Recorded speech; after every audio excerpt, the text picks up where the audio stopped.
apabila engkau meninggalkan ahli warismu dalam keadaan kaya, warasataka aghniyaa, itu lebih baik, khairun, lebih baik daripada engkau meninggalkan mereka dalam keadaan alata, miskin, yatakaffafunan nas, meminta-minta kepada manusia.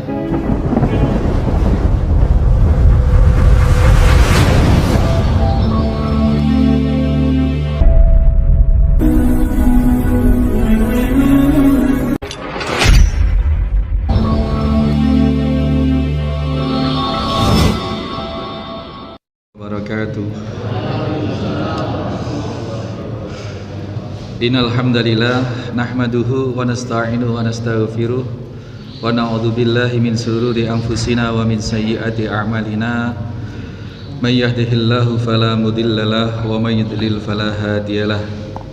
Asyhadu an la ilaha illallah wahdahu la syarikalah, asyhadu anna Muhammadan abduhu wa rasuluhu la nabiyya ba'dah. Allahumma salli wa sallim wa barik ala Muhammadin wa ala alihi wa sahbihi wa mawala. Qala Allah ta'ala, ya ayyuhalladzina amanu taqullaha haqqa tuqatih wa la tamutunna illa wa antum muslimun. Qala Allah ta'ala aidan, ya ayyuhan nasu taqu rabbakum alladzi khalaqakum min nafsin wahidah wa khalaqa minha zawjaha wa batha minhuma rijalan katsiran wa nisaa wattaqullaha alladzi tasaaluna bihi wal arham innallaha kana 'alaikum raqiba. Ya ayyuhalladzina amanu taqullaha wa qulu qawlan shadida yuslih lakum a'malakum wa yaghfir lakum dzunubakum wa may yuti'illaha wa rasulahu faqad faza fawzan 'adzim. Innal asdaqal hadis kitabullah ta'ala wa khairal hadi hadi Muhammad sallallahu alaihi wasallam wa saral umur muhdatsatuha. Sesungguhnya sebaik-baik kalam adalah kalam Allah, firman Allah Al-Qur'anul Karim. Sebaik-baik petunjuk adalah petunjuk Nabi sallallahu alaihi wasallam, dan seburuk-buruk urusan adalah ketika mengada-adakan di dalam ritual beribadah. Ma'asyiral muslimin wal muslimat jamaah Masjid At-Taqwa Uringin Anom rahimani wa rahimakumullah. Kita berjumpa di kesempatan Ahad pagi bulan Sya'ban, yang Ahad pagi depan sudah masuk Ramadan insyaallah. Dan kita perjalanan bulanan kitab Riyadhus Shalihin sampai pada hadis yang ke-6. Hadis ke-6 ini cukup panjang. Ya cukup, tidak terlalu panjang sih, satu halaman. Maka kita akan persingkat. Nanti fawaid kita berikan sekilas-sekilas. Nanti ada pengembangan, bisa didiskusikan lebih lanjut. Ma'asyiral muslimin wal muslimat rahimani wa rahimakumullah. Kali ini masih tentang babul ikhlas wa ihdarin niat, tentang ikhlas dan menghadirkan niat fi jamil a'mal wal aqwal, di dalam setiap kegiatan amaliyah maupun dalam setiap perkataan, baik yang tersembunyi, baik yang tidak tampak maupun yang tampak. Ini sangat penting menghadirkan niat. Terkait dengan niat, Al-Imam An-Nawawi rahimahullah ta'ala mencantumkan di dalam bab ini, di dalam bab ikhlas ini, hadis dari Abi Ishaq Sa'd bin Abi Waqqas, yang kita kenal dengan Sa'ad bin Waqqas, yang kita kenal sebagai Arjunanya kaum muslimin. Arjuna dalam arti apa? Permainan panahnya luar biasa. Ini kita kenali sekilas tentang Sa'ad bin Abi Waqqas ini. Beliau pernah di satu perang Uhud mendampingi Rasulullah, melindungi Rasulullah karena kaum muslimin sudah sangat kocar-kacir. Kemudian senjatanya Sa'ad bin Abi Waqqas ini kan memang andalannya panah, tetapi karena sudah sedemikian terdesak, panahnya tinggal satu, itu saja sudah prudul. Sudah prudul, Pak. Kita kalau melatih latihan manah anak-anak itu, kalau sudah bulunya itu sudah berkurang, itu sudah lajunya sudah beda. Ya, jadi ada panah itu kalau di belakangnya ada bulunya itu sebenarnya kan pengendali. Itu kalau sudah tidak imbang biasanya 3 lembar. Kalau sudah ada yang sobek atau ada yang berkurang, ini sudah panah ini larinya sudah tidak akurat lagi. Sa'ad bin Abi Waqqas ini panahnya prodol, Pak. Tinggal satu untuk melindungi, untuk menjaga Rasulullah. Tapi Rasulullah saat panah, jadi melindungi Rasulullah sambil menghindar sambil memainkan panahnya itu. Tapi satu panah yang prodol ini atas keberkahan, atas ketaatan memenuhi perintah Allah dan Rasulnya untuk memanah musuh-musuh. Panah satu ini bisa membunuh banyak sekali musuh. Kalau di film apa itu, Pak, Mahabharata itu kan satu panah itu dipanahkan oleh Arjuna jadi 1000 kan begitu. Nah itu khayal, Pak, itu mustahil bin mustahil. Kalau Sa'ad bin Abi Waqqas sih enggak. Satu panah ini dipanah, suruh manah oleh Rasulullah, panah ngena, lari, Pak, diambil lagi, panah lagi, ambil lagi, seperti itu. Kehebatan Sa'ad bin Abi Waqqas di antara kehebatan di dalam medan jihad fisabilillah. Juga beliau ini sahabat yang bukan kacang-kacang, bukan kaleng-kaleng. Ketika proses masuk Islam, ibundanya ini masih menganut agama nenek moyang, masih musyrik. Ditentang keras oleh ibunya, sehingga ibunya ini demo. Ibunya demo, nggak mau makan sampai sakit di Arab, Pak. Diterik matahari, kalau nggak mau makan, nggak mau minum, ini jangankan nggak mau makan, nggak mau minum, makan minum cukup saja kita masih dehidrasi. Saya itu sampai bibir saya nggak terasa tiba-tiba pecah-pecah, padahal nggak kurang makan, nggak kurang minum waktu itu. Nah, tapi karena menginginkan Sa'ad bin Abi Waqqas ini tidak masuk Islam, maka ini demo, protes ke Sa'ad dengan tidak mau makan, tidak mau minum, sehingga sakit, lemes, sakit betul. Kalau tidak meninggalkan agama Muhammad, saya tetap tidak akan makan, tidak akan minum, mokok. Kemudian apa Sa'ad kemudian luluh? Tidak, ibu, saya sangat mencintai ibu, manusia yang berjasa atas hidup Sa'ad adalah ibu yang melahirkan. Tetapi untuk meninggalkan agama Muhammad, agama Rasulullah, agama Islam, diperbandingkan dengan cinta saya dengan ibu, seandainya ibu memiliki nyawa 100 dan keluar nyawa itu satu persatu di depan mata saya, maka saya tidak akan meninggalkan agama Muhammad, agama Islam ini. Sedemikian tegasnya. Lalu ibunya ya keok, Pak, akhirnya ya makan, ya minum lagi, Pak, akhirnya sehat lagi. Ini sekilas Sa'ad bin Abi Waqqas. Nah, beliau ini masih satu nasab dengan baginda Nabi Sallallahu Alaihi Wasallam. Ya, bin Abi Waqqas, Malik bin Uhai bin Abdi Manaf, dari sini mulai. Bin Abdi Manaf bin Zuhrah bin Kilab bin Murrah bin Ka'ab lagi bin Lu'ay Al-Quraisy. Jadi dari Ka'ab sini sudah bersambung dengan nasab Rasulullah Sallallahu Alaihi Wasallam.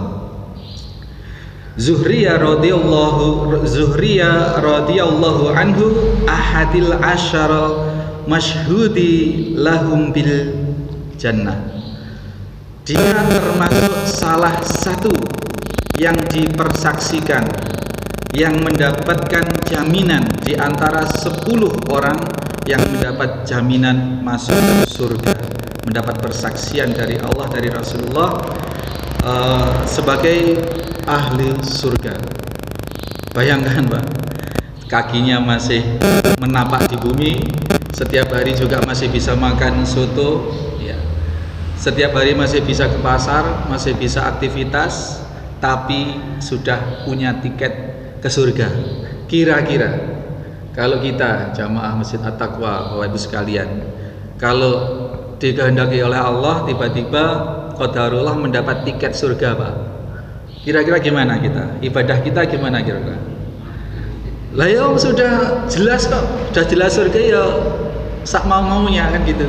Kalau kita Pak, oh ya sudah surga kok, bah mau ke masjid bah enggak, oh, sudah surga. Tapi para sahabat, Masya Allah, 10 orang, tidak usah saya sebutkan, nanti sebutkan waktunya habis. Sebutkan, Sa'ad bin Abi Waqqas ini termasuk urutan ke-9 orang yang mendapat bil masyhudi, mendapat persaksian, ya, mendapat persaksian masuk surga. Sudah mendapat jaminan surga, sudah jelas surganya, tetapi di dalam beribadah, di dalam berjihad, mempertaruhkan nyawa setiap saat, siap Pak, seperti itu. Nyawa Pak, bukan hanya capek-capek berangkat ke masjid, tidak hanya capek-capek bangun malam, tidak hanya capek-capek puasa, enggak. Mempertahankan dinul Islam ini, darah, nyawa dipertaruhkan setiap saat dibutuhkan. Dibuktikan dengan setiap kali ada perintah jihad fisabilillah, 10 orang ini diantaranya adalah para pendekar di medan jihad fisabilillah. Seperti gambaran tadi itu, Sa'ad bin Abi Waqqas sedemikiannya, di saat sudah ya tinggal ngeremes, muslim itu, kaum muslim ini tinggal ngeremet di perang Uhud itu, sudah habis sudah. Tapi sedemikian gigihnya Sa'ad bin Abi Waqqas, termasuk yang melindungi diri Rasulullah SAW, di samping beberapa sahabat yang lain yang juga punya cerita heroik tentang perang Uhud ini. Sampai panah satu brodol bisa membunuh banyak sekali musuh. Nah beliau ini dipersaksikan di antara 10 orang, satu di antara 10 orang yang dipersaksikan mendapat jaminan surga radhiyallahu anhu. 10 orangnya mudah-mudahan Allah mendapatkan keridhaan dari Allah Subhanahu wa taala. Qala, saat ini berkata, saat ini cerita, Ja'ani Rasulullah sallallahu alaihi wasallam ya'uduni. Beliau Rasulullah sallallahu alaihi wasallam mendatangi saya untuk menjenguk saya, amma hajatil wada, di momentum di saat haji wada. Jadi ada perkemahan kan, beda-beda kemahannya. Ini Sa'ad bin Abi Waqqas, suatu saat Rasul itu mendatangi, menjenguk Sa'ad bin Abi Waqqas min waja'in istadda bi, dikala saya sedang sakit keras. Fakultu, kemudian aku berkata, kata Sa'ad, ya Rasulullah, inni qad balagha bi minal wajati ma taro. Ya Rasulullah, sebagaimana yang telah engkau lihat saat ini, aku sedang dalam kondisi sakit yang parah. Wa ana dzu malin, dan aku termasuk orang yang kaya, memiliki banyak harta. Ini curhat ini Pak, konsultasi lah ya. Wala yarithuni illa natuli, dan aku tidak memiliki ahli waris kecuali hanya seorang anak perempuan.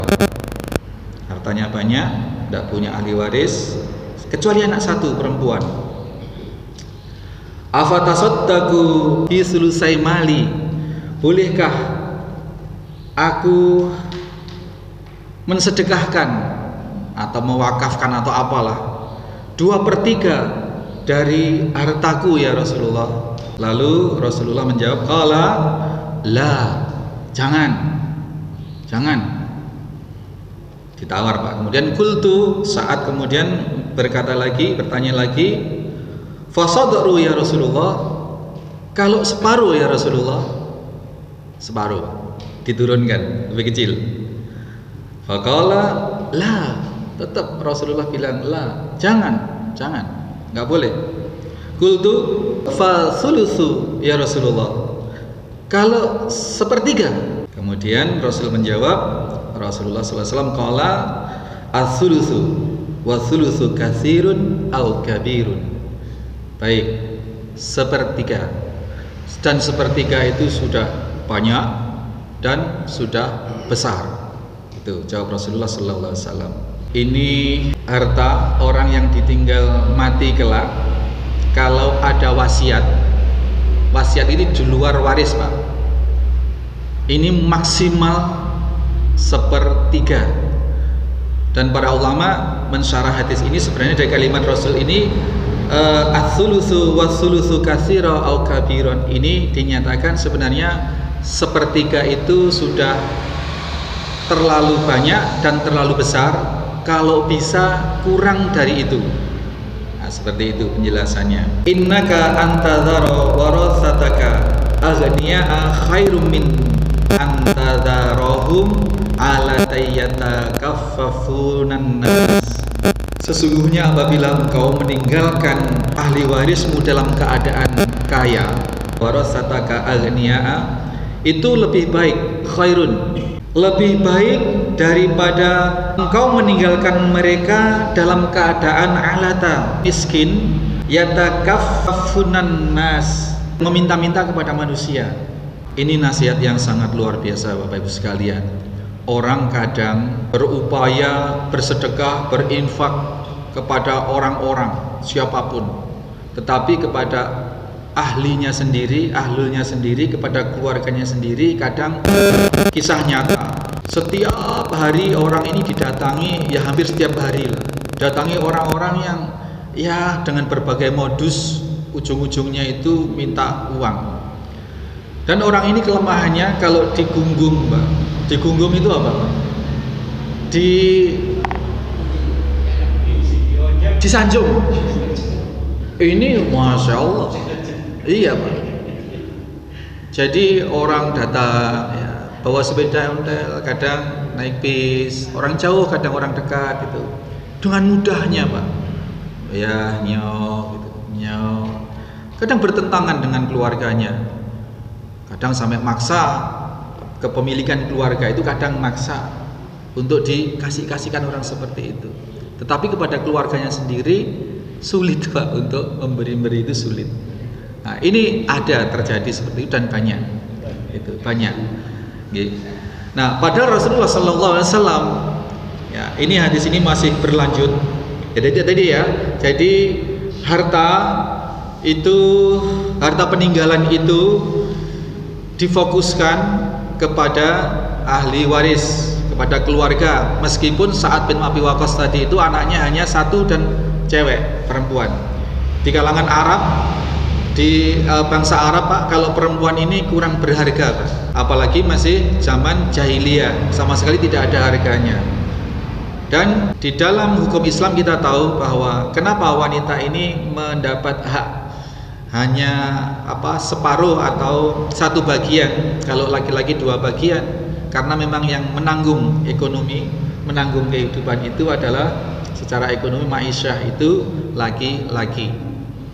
Sehingga di sini Sa'ad bin Abi Waqqas dan kaum muslimin pada umumnya merasa bahwa anak perempuan itu tidak terlalu penting untuk mendapat warisan yang banyak, maka 2/3 mau diinfakkan di jalan Allah. Oleh Nabi tidak boleh, ditawarlah separuh, karena separuhnya ini juga masih sangat banyak. Kalau hanya untuk satu perempuan saja, anak perempuan sangat berlebih, itu pun tetap tidak boleh. Lalu dealnya adalah 1/3 gitu. Karena apa? Rasulullah memberi penjelasan, kalau orang meninggalkan ahli waris itu yang berkecukupan, itu lebih baik ketimbang meninggalkan ahli waris yang berkekurangan dan menjadi beban manusia, meminta-minta kepada manusia, menjadi pikiran orang lain untuk menyokong kehidupannya. Jadi itu sekalian, Bapak-Ibu sekalian, meninggalkan ahli waris yang berkecukupan jauh lebih baik gitu. Kemudian diteruskan, wa innaka lan tunfiqa nafaqata tabtaghi biha wajhullahi ila ajirtu 'alaiha. Tidaklah engkau menafkahkan hartamu dengan tujuan ingin mendapatkan wajah Allah Subhanahu wa taala kecuali engkau mendapatkan pahala dari nafkah itu. Hatta ma taj'alu fi fimra'atik, sampai-sampai makanan yang engkau suapkan ke mulut istrimu sekalipun. Ya ini sudah pol kan Pak ya. Nafkah yang diberikan kepada anak istri ini apabila diniatkan dalam rangka untuk memperoleh wajah Allah, maka itu terhitung sedekah dan menghasilkan pahala, ajirta 'alaiha, mendapatkan pahala darinya. Jadi tidak kurang, bahkan dua Pak. Ketika kita bersedekah atau berbuat baik, menafkahi keluarga atau keluarga besar katakanlah yang masih ada hubungan kerabat, ini malah keutamaannya dua. Satu, mendapat pahala sedekah tadi meskipun untuk anak dan istrinya sendiri, ponakan, sepupu dan seterusnya. Yang kedua, mendapat pahala eratnya kekerabatan, silaturahim. Ini mendapat dua hal. Jadi orang yang kita contohkan tadi barangkali beranggapan kalau kepada keluarga anak istri ini tidak terhitung sedekah karena memang sudah kewajiban, tidak ada.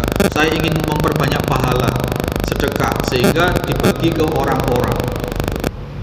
Padahal kepada anak dan istri, kepada keluarga ini juga mengalirkan pahala. Asalkan tadi itu tabtaghi biha wajhillah. Niatnya, tujuannya dalam rangka memperoleh pengakuan dari Allah Subhanahu wa taala, memperoleh wajah Allah Subhanahu wa taala. Hadis ini bukan mengajarkan tidak peduli pada orang lain, Pak. Tapi di antara banyak harta itu alurnya harus seimbang. Mana yang prioritas untuk keluarga, keluarga besar, kerabat, mana yang kemudian keluar. Jangan salah, ketika kita ngopeni keluarga sampai yang disuapkan ke mulut istri itu terhitung sedekah dan mengalirkan pahala. Masya Allah, luar biasa. Ini ya, sampai sini tentang satu hal, tentang harta yang ditanyakan oleh Sa'ad bin Abi Waqqas. Kita singkat saja, nanti bisa lanjut di kesempatan yang akan datang. Mudah-mudahan barokah majelis ilmu kita ini. Subhanakallahumma wa bihamdika asyhadu alla ilaha illa anta astaghfiruka wa atubu ilaik. Assalamualaikum warahmatullahi wabarakatuh.